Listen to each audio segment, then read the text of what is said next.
Hello everyone, I am back and I want to show you the results of the experiment. So if you remember, I had this piece that sat out in the sun and it became soft and rubbery, and wasn't sure what to do, because if the whole car becomes soft and rubbery, then that's going to be an issue. This part was made, I'm going to guess 3 months ago. So put it out in the sun just like it is today. I don't know, 80 degrees in the sun. Gets a little bit hotter than that. And again, it turned to rubber. So then what I did was I took the part and put it in the oven at home at 150 degrees. That was pretty much the lowest I could get it set at.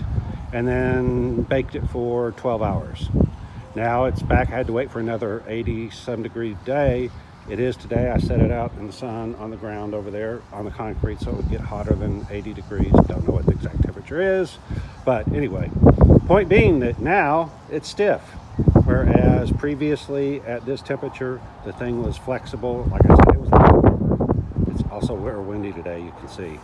But anyway, the result is that it doesn't matter what the time is between when it is made and when it is heat treated. I'll call it heat treated. I don't know, post-process, post-heat processed. The fact that it was 3 months doesn't matter. It still worked to post-heat process it, and so now it's stiff up to a higher temperature. My guess would be 150 degrees, since that's what it was exposed to.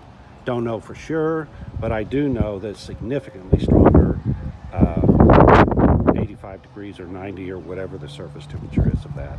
The other thing is I did some research and found out that the T sub G for these materials is very dependent on the physical configuration. When they make the test, it's a thick block, relatively thick block that they use. They put a weight and see how much it deflects.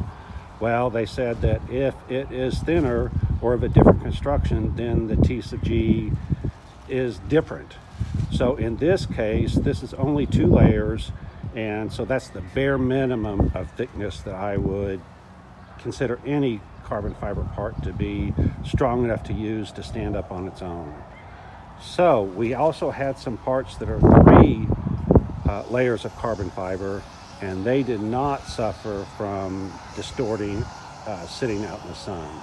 So it's not only the temperature, it's not only the post-processing, it's also the thickness of the material that significantly impacts what temperature the parts start deflecting at.